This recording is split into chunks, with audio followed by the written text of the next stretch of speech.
I'm a science-based lifter. Get as jacked as possible from an exercise science standpoint. The perfect science and experience-based calf workout. I am science. Science is perfect, and the scientific method is about as close to perfect as you can get.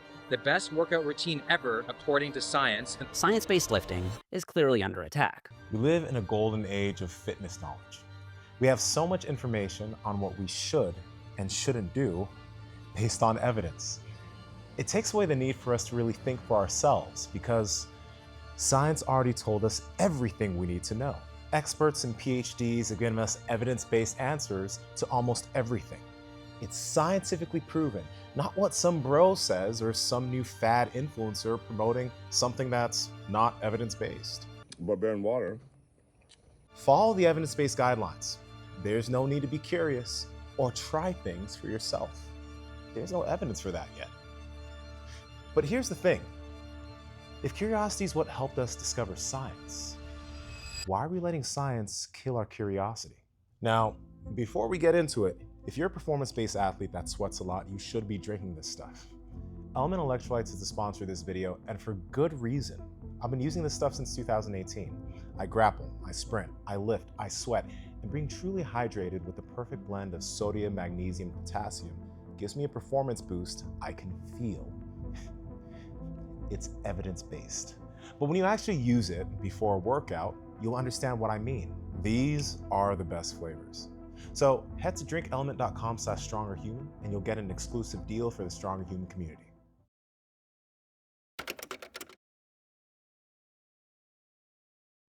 In the fitness world today, evidence-based protocols have become the gold standard, and for good reason.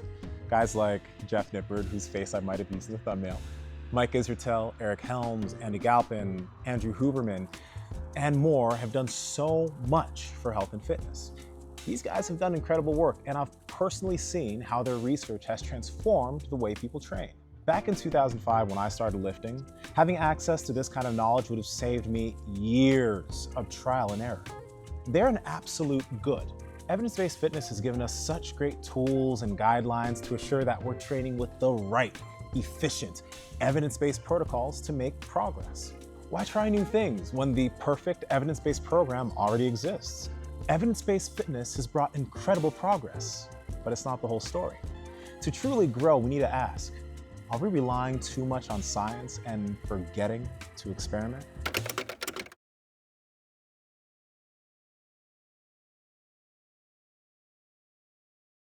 Bruce Lee's philosophy isn't just about martial arts. It's a powerful reminder that rigid systems, even evidence-based ones, can limit our growth if we don't remain adaptable. Now, studies are great and they can give you the protocols for what works for most people. The average, and no, this isn't about dismissing the average. Studies are essential, but they aim to guide the majority, not cater to you as an individual. What ends up happening is studies are done on what a majority of people are capable of. Because of that, we can extrapolate this and safely assume that the protocol that was studied will work similarly for us. We'll probably gain the same adaptations as the sample group. Studies often stick to simple, measurable exercises like leg extensions, bicep curls, squats, and deadlifts. These movements are easy to standardize and replicate. But what about more nuanced, skill-based practices like working with heavy ropes, lifting sandbags, mace work, kettlebells, or even kettlebell juggling? These methods take time to master and fall outside of the scope of traditional research. Building skills with these practices would take too long to study effectively. Also, history shows that innovation often outpaces scientific validation. Soviet coaches in the 1950s were pioneering periodization long before research confirmed its benefits decades later. Or take Milo of Croton, the ancient Greek who lifted a growing calf daily, a practical demonstration of progressive overload, which is a cornerstone of strength training today. There's so many examples, but I'm going to give you one more. For years, people who trained barefoot felt the difference firsthand. Their stories weren't backed by research, just results. Now, science is catching up, proving the benefits of stronger, healthier feet. But remember, those results existed long before the studies. I made a whole video on why modern footwear makes you weak, and science has finally caught up to that fact. And if you go to the comments section of that video, you'll see hundreds of anecdotes from people whose lives have changed from strengthening their feet. Anecdotes. Well, science doesn't care about anecdotes. But hey, it's all right. If we do something, it gets studied, and then the study tells us, hey, that's pretty good. People are going to benefit from this. And I'm grateful that science confirms the things that we've now done for centuries. The unfortunate fact, though, is that a lot of people wait. They wait for the science to tell them what to do, how to lift, how to move. And I don't vibe with that, because more truth lies outside of the fixed patterns. What made Bruce Lee one of the greatest innovators in martial arts wasn't just his skill, it was his relentless curiosity. I've drawn a lot of inspiration from him. Bruce didn't wait for permission or validation.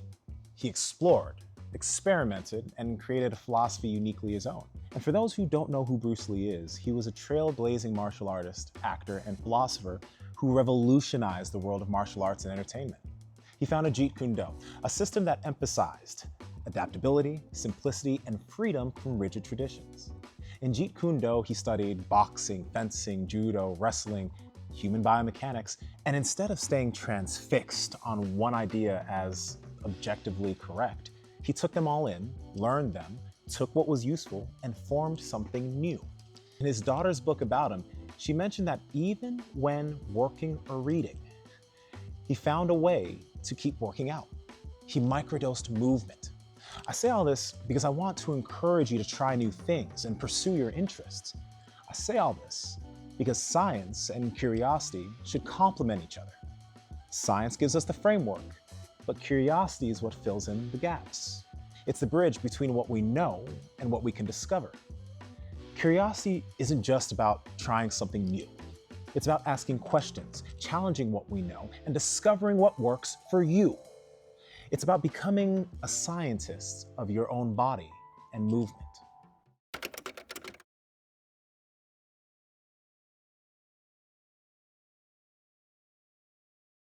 Staying curious has not only helped me achieve new levels of performance, but it's also helped keep my body resilient and pain-free, something many athletes struggle with as they age. I still want to gain muscle, get stronger, become more resilient, more mobile, more flexible. I want to jump higher, sprint better and faster. I want to develop stronger bones and tendons. I want to move like a big cat. I share what I learned because I found it to be beneficial. I wouldn't share something here unless I truly thought that it would help you. But because I don't hit the evidence-based talking points that my peers here on YouTube are putting forward, many see the message as being just another fad or some BS, something that's purely done for attention. It's funny, the people quickest to call these methods BS are often stuck in rigid systems. But rigidity in training leads to rigidity in thinking, and that's the fastest way to hit a plateau.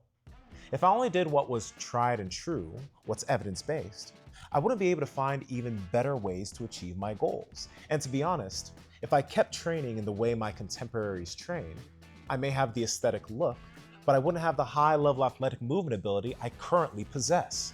I'm not just lifting weights. I'm running a personal experiment. I'm testing ancient practices and modern ideas, feeling their impact on my body and seeing what works in real time. These tools like the Chi Chi, Indian clubs, stone lifting, stone flipping aren't just relics. They're proven methods that have been used for centuries by warriors, martial artists, and laborers to build incredible strength and resilience. I'm excited for science to study this stuff, but I also can't wait for science to study it. I have to try it for myself. If I don't find it personally useful, I discard it. To truly progress, I can't only do what I'm comfortable with or what everyone else is comfortable with. I have to find my weaknesses and turn them into strengths. I'm not waiting for the evidence. I'm discovering the answers for myself and waiting for the evidence to catch up. Follow your curiosity and you'll see what I've learned. The real breakthrough happens when you stop waiting and start doing.